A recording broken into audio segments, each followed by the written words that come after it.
Hi friends, welcome to life with சமையல். நம்ம இன்றைக்கி ரொம்ப டேஸ்டியான மோட்டிச்சூர் லட்டு எப்படி செய்யறதுன்னு தான் பார்க்க போகிறோம். இன்றைக்கி நாம் பூந்தி எதுவும் பொரிக்காமல் ரொம்ப ஈஸியாக பிகினர்ஸ் கூட செய்யக்கூடிய அளவுக்கு ரொம்ப சிம்பிளான மெத்தடில் செய்ய போகிறோம். ஆனால் மோட்டிச்சூர் லட்டு சுவை மாறாமல் நம்ம கடையில் எப்படி வாங்குவோமோ அதே மாதிரி டேஸ்ட்டில் நமக்கு இன்றைக்கி கிடைக்க போகுது. எப்போவுமே நம்ம லட்டு செய்கிறதுக்கு பூந்தி பொரிப்போம். இன்றைக்கி நம்ம பூந்தி எதுவும் பொரிக்காமல் இந்த மெத்தடில் நீங்கள் செஞ்சிங்கன்னா கண்டிப்பாக உங்கள் எல்லாருக்கும் இந்த டேஸ்ட்டு ரொம்ப பிடிக்கும். வீடியோக்குள்ளே போகிறதுக்கு முன்னாடி உங்கள் எல்லாருக்கும் ஒரு அன்பான ரெக்வஸ்ட் இருக்குது. நம்ம சேனலில் ஃபஸ்ட் டைம் பார்க்குற நண்பர்கள் இந்த வீடியோ கீழே இருக்கிற ரெட் கலர் சப்ஸ்கிரைப் பட்டனை கிளிக் பண்ணுங்கள், சப்ஸ்கிரைப் பண்ணுங்கள். பக்கத்தில் இருக்கிற பெல் பட்டனையும் கிளிக் பண்ணிக்கோங்க. அப்போ தான் நம்ம தினம் அப்லோட் பண்ணுற புது வீடியோவை நீங்கள் மிஸ் பண்ணாமல் பார்க்க முடியும். வாங்க ஃப்ரெண்ட்ஸ், நம்ம வீடியோக்குள்ளே போகலாம். முதல்ல ஒரு கப் அளவு கடல் பருப்பு எடுத்துக்கோங்க. இதை மிக்சிங் பவுலில் மாற்றிக்கோங்க.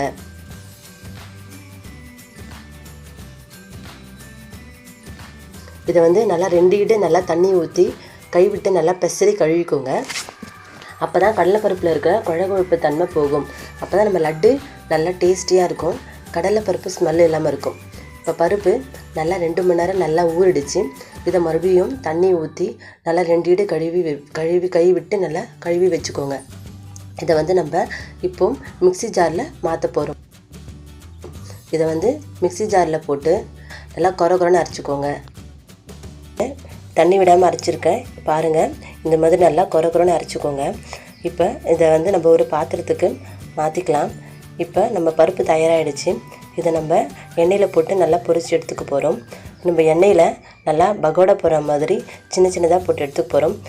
ஒரு குறிப்பிட்ட ஷேப் தான் வரணும்னு அவசியம் இல்லை. நீங்கள் வடை மாதிரியோ இல்லை பகோடா மாதிரியோ நீங்கள் என்ன பண்ணலான்னா நல்லா பொரிச்சு எடுத்துக்கோங்க. நல்லா ஹை ஃப்ளேமில் வச்சுக்கோங்க. அப்போ தான் நம்ம சீக்கிரமாக வேலை ஆகும். அதுவும் இல்லாமல் நம்ம கடலைப்பருப்பை ஏற்கனவே ஊற வச்சதுனால நம்ம ரொம்ப நேரம் வேக வைக்கணும்னு அவசியம் இல்லை. தீஞ்சிடுச்சுன்னா லட்டோட கலர் சேஞ்ச் ஆகிடும். அதனால் நல்லா பொறுமையாக கொஞ்சமாக போட்டு நீங்கள் எடுத்துக்கோங்க. இப்போது லைட்டாக திருப்பி விட்டு லேசாக நீங்கள் பொரிச்சு விட்டால் போதும். இப்போ நல்லா 1 நிமிஷம் நீங்கள் வேக வச்சா போதும். இது லைட்டாக எல்லோ கலரில் மாறுற அளவுக்கு நீங்கள் இது நல்லா ஃப்ரை பண்ணிக்கோங்க. நல்லா பொறுமையாக ஃப்ரை பண்ணுங்கள். இதை நம்ம ஒரு தட்டுக்கு மாற்றிப்போம். தட்டுக்கு மாற்றிட்டு இதை நம்ம கொஞ்சம் நேரம் நம்ம ஆற வச்சுக்கப்போம். இப்போ சின்ன பீஸாக உடைச்சி நம்ம மிக்ஸி ஜாரில் சேர்த்துக்க போகிறோம். இதை ஆற வச்சு சேர்த்துக்கோங்க. இப்போ நான் குட்டி பீஸாக இப்போ உடச்சிக்க போகிறேன். அப்போ தான் நம்ம மிக்சியில் நல்லா அரைக்க நல்லாயிருக்கும். ஆனால் சின்னதாக உடச்சி விட்டுக்கோங்க. இது அப்படியே கூட சாப்பிட்லாம், அவ்வளோ டேஸ்ட்டாக இருக்கும். இது நல்லா சின்ன பீஸாக நம்ம உடச்சிக்கலாம். பாருங்கள், நம்ம பகோடா நல்லா வெந்து வந்திருக்கு. இப்போ ஒன்று உடச்சி காமிக்கிறேன். இந்த மாதிரி வெந்தால் போதும். நல்லா முழுமையாக வேகணும்னு அவசியம் இல்லை. கொஞ்சம் ஏற்கனவே நம்ம அரைச்சதுனால கொஞ்சம் லேசாக வேகினா போதும். இதை நம்ம ஒரு மிக்ஸி ஜாரில் மாற்றிக்கலாம். மிக்ஸி ஜாரில் போட்டு நல்லா நம்ம இப்போது கொரன்னு அரைச்சிக்க போகிறோம். பாருங்கள், இந்த மாதிரி நல்லா கொரன்னு அரைச்சிக்கோங்க. இப்போது நம்ம கலவை ரெடி ஆகிடுச்சு.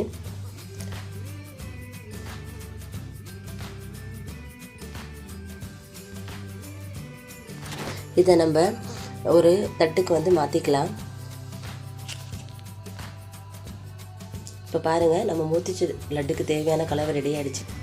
இதை அப்படியே நீங்கள் தனியாக எடுத்து வச்சுக்கோங்க. இப்போ நம்ம சக்கரை பாகு காசிக்க போகிறோம். அதனால் ஒரு கடாயில் 1 கப் அளவு சர்க்கரை எடுத்துக்கோங்க. நம்ம 1 கப் கடலைப்பருப்பு எடுத்துக்கிறதுனால 1 கப் அளவு சர்க்கரை போட்டிருக்கோம். 1 கப் அளவு சர்க்கரைக்கு 1/2 கப் அளவு தண்ணி சேர்த்து நல்லா சர்க்கரை கரையிற அளவுக்கு நீங்கள் நல்லா இதை கரைச்சி விட்டுக்கோங்க. நம்ம இது 1 கம்பி பதம் அளவு வர அளவுக்கு நம்ம சர்க்கரை பாகு காச போகிறோம். இப்போ நல்லா கொதிக்க ஆரம்பிச்சிருச்சு. இந்த டைமில் 2 ஏலக்காவை பொடி பண்ணி போட்டுக்கோங்க. இந்த டைமில் நம்மளுக்கு தேவையான ஃபுட் கலர் போட்டுக்கோங்க. நான் இன்றைக்கி ஆரஞ்சு கலர் எடுத்துருக்கிறேன். இதை நல்லா மிக்ஸ் பண்ணி விடுங்க. இது 1 கம்பி பதம் வர அளவுக்கு நம்ம இதை நல்லா கொதிக்க வேணும். இப்போ நல்லா கொதிக்க ஆரம்பிச்சிருச்சு. இந்த டைமில் நம்ம 1 கம்பி பதம் வந்துருச்சான்னு பார்க்கணும். இப்போ கொஞ்சம் எடுத்து கையில் இப்படி வச்சு பார்த்தீங்கன்னா ஒரு கம்பி மாதிரி வரும். இதுதான் கரெக்டான பதம் மாறக்கூடாது. பதம் மாறிடுச்சுன்னா நம்ம லட்டு நல்லா முருகலாயிடும். இப்போ இந்த டைமில் நம்ம எடுத்து வச்சுக்கிற இந்த கடலைப்பருப்பு பொடியை இதுக்குள்ளே நம்ம மிக்ஸ் பண்ணிக்கணும். மிக்ஸ் பண்ண உடனே அடுப்பை ஆஃப் பண்ணிவிடுங்க. அடுப்பு ஆனில் இருந்துச்சுன்னா நம்ம கலவை வந்து நல்லா ஹார்டாகிடும், லட்டு பிடிக்க வராது. அதனால் கடலைப்பருப்பு பொடியை சேர்த்த உடனே நீங்கள் ஆஃப் பண்ணிவிடுங்க. பாருங்கள், நம்ம லட்டு கலவை ரெடி ஆகிடுச்சு. இதை நீங்கள் நல்லா ஆற விட்டுக்கணும். நல்லா ஆறின உடனே இளம் சூடாக இருக்கும்போது நம்ம இதை லட்டாக பிடிக்க ஆரம்பிச்சிடலாம். இப்போ மீன்வைல் நம்ம ஒரு தட்கா பேனில் 2 ஸ்பூன் அளவுக்கு நெய் விட்டுட்டு 1 ஸ்பூன் முந்திரி, 1 ஸ்பூன் திராட்சை போட்டுக்கலாம். அப்போ தான் நம்ம லட்டுக்கு இதை சேர்க்கும்போது நடுவில் கடிப்படும் போது நல்லா டேஸ்ட்டாக இருக்கும். அதுக்காக தான் இதை வந்து இந்த கலவையில் சேர்த்துக்கலாம். கலவையில் சேர்த்து நல்லா மிக்ஸ் பண்ணி விட்டுக்கோங்க. அதுக்கப்புறமா நம்ம இதை லட்டு பிடிக்க ஆரம்பிச்சிடலாம். கொஞ்சம் வெதுவெதுப்பாக இருக்கும்போதே நீங்கள் லட்டு பிடிக்க ஆரம்பிச்சிடலாம். இந்த மாதிரி நல்லா கலரி விட்டுக்கோங்க. இப்போது நம்ம லட்டு பிடிக்க ஆரம்பிச்சிடலாம். இப்போ கொஞ்சமாக மாவு எடுத்து லேசாக நம்ம உருட்டி எடுத்துக்க போகிறோம். இந்த மாதிரி பொறுமையாக நல்லா ரவுண்டாக பிடிச்சி விட்டுக்கோங்க. பாருங்கள், நம்ம மோதிச்சூர் லட்டு சூப்பராக ரெடி ஆகிடுச்சு. இப்போ நம்ம இருக்கிற மாவு எல்லாத்தையும் உருண்டையாக பிடிச்சி எடுத்துக்கலாம். இப்போ நம்ம மாவு எல்லாத்தையும் உருண்டையாக பிடிச்சி எடுத்தாச்சு. அவ்வளோதான் ஃப்ரெண்ட்ஸ், நம்ம சூப்பரான மோதிச்சூர் லட்டு தயாரிச்சு நம்ம பூந்தியே செய்யாமல் லட்டு செஞ்சு எடுத்துருக்கோம்.